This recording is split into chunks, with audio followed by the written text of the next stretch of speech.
Hey there y'all, it's PK Beats. Have you ever wondered about how you could soft lock the game with the new DLC? Or how to remove that pesky Rex from your up taunt? Or even how much Pyra weighs in comparison to Mythra? Has my foreshadowing of the contents of this video successfully hooked you, allowing my audience retention to stay at acceptable levels? Good. Let's just get right into what you're here for, with this prompt from Malachi Boyd regarding Pyra and Mythra's weights. I'm pretty sure a weight difference was never once mentioned in Sakurai's presentation for the characters. Sure, Pyra is slower and stronger, but that doesn't always mean heavier, considering Bowser is the heaviest character in the game, yet among the top 25 fastest run speeds. But the weight test is really simple. We can make use of the scales on the Mushroom Kingdom stage, and as you can see, Pyra does weigh a little more than Mythra does. To be specific, Pyra's weight is 98 units of weight. I don't think there's an actual unit, that's just the number applied to whatever calculations require the weight number. And Mythra's weight is 92, this makes a difference of 6. Considering the lack of units, this difference is probably a bit hard to picture with numbers alone. But think of the difference in weight between a character like Mario and a character like Villager. That's the same difference between Pyra and Mythra. If this makes things even more clear, then great. But if you're still not picturing a huge difference between the two, that's because it's not that huge. It's different for sure, but not to the point where you're going to be losing stocks at considerably different percents. With Mythra, you start getting KO'd by an uncharged Arsene up smash at 95% with no DI of course. And with Pyra, you start getting KO'd at 99%. So you survive for 4% longer in this scenario, which can be important in some cases, but generally it's not that big of a deal. Now, I can't remember for sure, but I'm pretty sure this idea of Pyra weighing more than Mythra is something that happens in Xenoblade Chronicles 2, for probably spoiler reasons or whatever. The difference isn't big though, so it's not like you're guaranteed easy survival by switching to Pyra, especially since good movement to avoid attacks in the first place is really valuable. Never underestimate the power of movement, that's why Tiny Man with a gun is one of the best classes in TF2. But regardless, the weight difference is present, so keep that in mind. Speaking of keeping things in mind, according to YouPoop statistics, no one subscribes to me. I'm hoping to reach 1 million subscribers by tomorrow, so please subscribe, thanks. Right then, let's actually talk about this whole new stage we got, the Cloud Sea of Allrest. The main gimmick of this stage is Gramps himself. He's the titan that makes up the stage's body. He can move his head and neck a few ways, and he also makes idle commentary on the state of the match. The commentary includes a little message at the start of the match, or when you reset training mode. I want to see a good, clean fight. Do you hear? When a titan appears in the background. Oh, we've got company. The Indoline Praetorium, graceful in its flight. When you KO the opponent. Oh, very clever. When you SD. It fell right into that one. And when you're on your last stock. It seems we will soon have a winner. Also, as Nathan Evans points out, Pyra and Mythra do get some special unique lines from Gramps here. Hang in there now, Pyra. Seriously? You're better than this, Mythra. There's a lot of other lines Gramps can say too, but I'll leave it at that for the sake of this video's pacing. I think the diverse commentary Gramps can offer is really charming and makes me like the stage a lot. I'm hoping the hazardless version will be tournament legal, but I kinda doubt it. Oh well. Also, if you speed up or slow down training mode, Gramps' voice lines will get changed to fit the new speed, which sounds really stupid. I want to see a good, clean fight. Do you hear?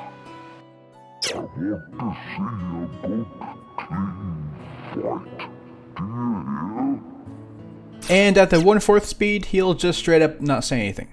I guess even Gramps can't go that low. Now let's get into some other things. Mustache Man tells me what happens when you're grabbing the ledge when Gramps turns his head. And all that happens is you'll shift awkwardly along his neck. And when he moves his head back, you'll start going backwards, but you'll get shoved off for the final motion.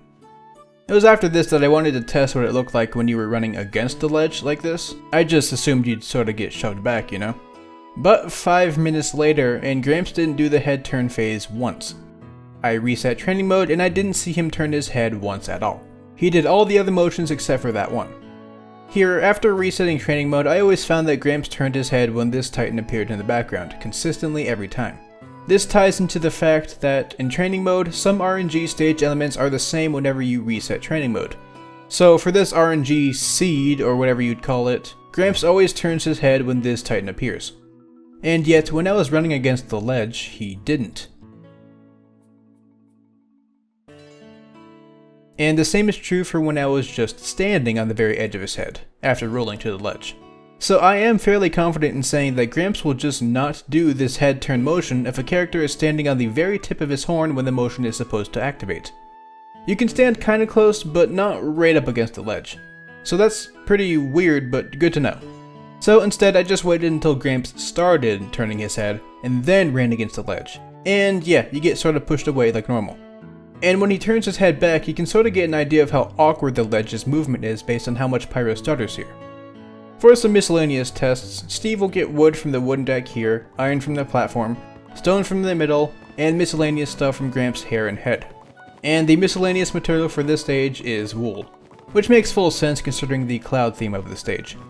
And any blocks you place near Gramps' head will be destroyed instantly if he happens to move into them. Also, yes, you can stab Gramps in the face with Sephiroth's Fair.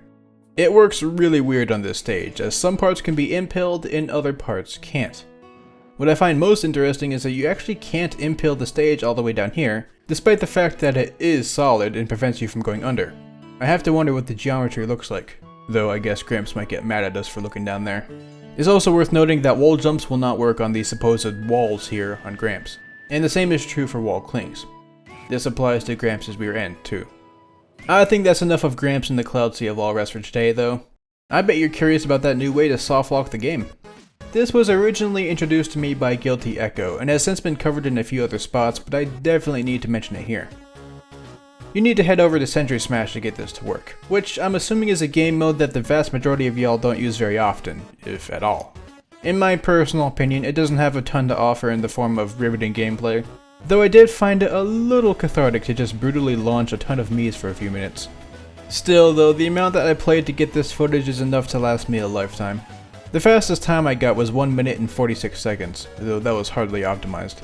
Anyhow, what you're going to want to do is play Century Smash as Pyra or Mythra and get to the end.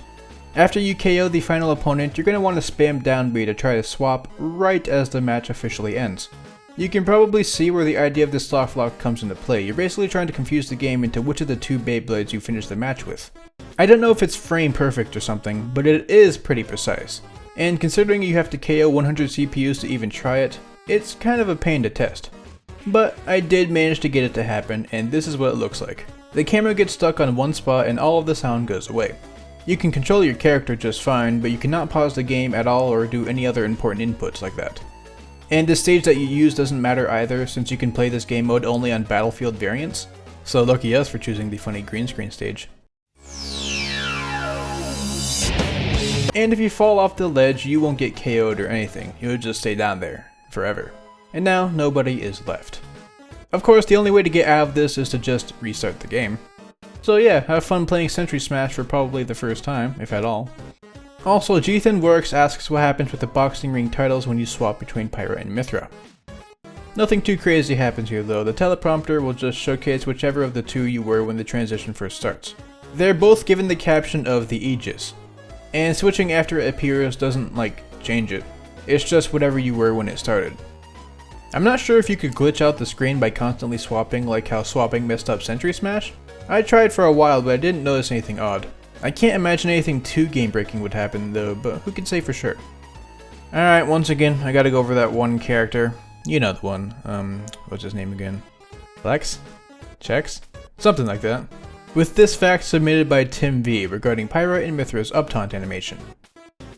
Something unique about this up-taunt is that Rex will always complete his animation once he's spawned, regardless of what happens to Pyra or Mythra afterwards. Like, say, if they get attacked after they started it, he'll continue the animation just fine. This is contrary to how Morgana works. He'll slide with Joker when blown away and just disappear if the taunt is interrupted by an attack. So Rex is, he's a persistent one, ain't he? Another interesting thing is that he'll stick to whatever surface he's on during the taunt, too, like this moving platform. So using this knowledge... Go Pyra! Unfortunately though, this is only temporary. If you want to actually remove Rex from the game forever, you're gonna have to install the Rex Go Bye Bye mod instead. Highly recommended. Moving on, Max L asks about Mythra's Hurtbox when she uses Photon Edge. If we look at the move in slow motion, it's actually really unique from normal Smash standards. Mythra is doing a whole lot of teleporting after all. So it makes sense to think that she has a Hurtbox in each of these teleporting places, since, you know, that's where she is. But let's say we place a bumper here. If we slow down, it'll look like Mythra should get hit by it based on her teleporting position, but no, she phases right through it. For another test, I'm going to go to a different stage so it's easier to visualize, but if we give her a superstar and turn on the invincibility visualizer, we can see this green color around her, which essentially visualizes her Hurtbox. Using this and looking at Photon Edge, we actually don't really see anything. Her model here isn't green anymore, so there's no Hurtbox. But it's not like she has no Hurtbox, because she can still be attacked when using this move. Well, if we go over to our favorite frame data site, ultimateframedata.com, we can take a look at Photon Edge's hitboxes. In this GIF you're seeing, what's being visualized is the move itself. And yeah, what you see makes sense. But you see here at the start, the white circles around Mythra indicate her Hurtbox, like the green ones from before, the part of her that can currently be hit. When the rest of the move plays out, these white circles disappear from her model. But this version of the hitbox visualization shows what's actually going on. And in it, we see that Mythra's Hurtbox is moving forward, completely independent from the visualized Mythra models that connect to the move's hitboxes. This is a really interesting way of handling a move like this. Essentially, Mythra herself is just slowly running forward during the move, and there are just sword slashes that appear from all around her, with her model visually attached to make it look like she's the one doing the swipes, but she isn't actually quote-unquote physically there. This is obviously why the bumper test from earlier didn't trigger anything. If we were to instead put a bumper in front of Mythra, she'd obviously get hit. And if there's a wall of some sort in front of her, she'll stop going forward with the move, even though the move is teleporting all over the place. And the move will actually have a lot of reach here too, despite the fact that her Hurtbox is getting stuck against the wall here.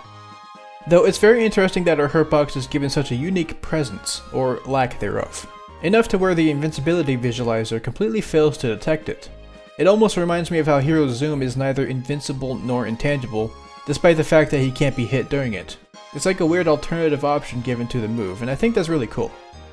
Speaking of alternative options, the duck suggested something for me to test regarding Pyra's blazing end and picking up items. In my last video, you may have seen it because it's like my most viewed video in over a year, I tested some things regarding Pyra's blazing end, one of which was her inability to use or pick up items while the sword was out. My line of logic was that you can't use the attack buttons when the sword is out, and you usually use those buttons to pick up items, so it makes sense that picking up items didn't work here. However, the duck, as well as a few others, suggested equipping the Phantom Thieves Spirit, which is a spirit that causes you to automatically pick up any items nearby, without any inputs on your end. And when I tried this spirit out, like I was expecting, you still can't pick up items with the sword out. What I imagine is that even though you yourself aren't inputting anything to pick up items with this spirit, the game just sort of inputs it for you. And since the input is denied access when the sword is out, the pickup spirit will just not work here. It was a clever idea for a workaround, but unfortunately we couldn't outsmart them this time. Alright, lastly for this video I'm going to be going over how scaling works for these characters. And the way it works is actually really simple, but I'm going to go over it just in case because I've seen a lot of people ask about it. Basically, whatever move type you use gets scaled for both of the girls.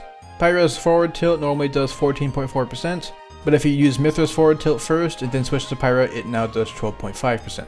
That's what I mean by move type. And yes, this applies to specials too. Using Mythra's side special will scale Pyra's side special, despite how different they appear. And the same is true for the others. And even though Chroma Dust appears to be an alternative to Mythra's up special, it's still her up special all the same and steals Pyra's up special too. And this is how it works for Pokemon Trainer 2. It makes sense considering that these separate characters are meant to be considered as one whole character, so of course their varying moves scale overall with each other.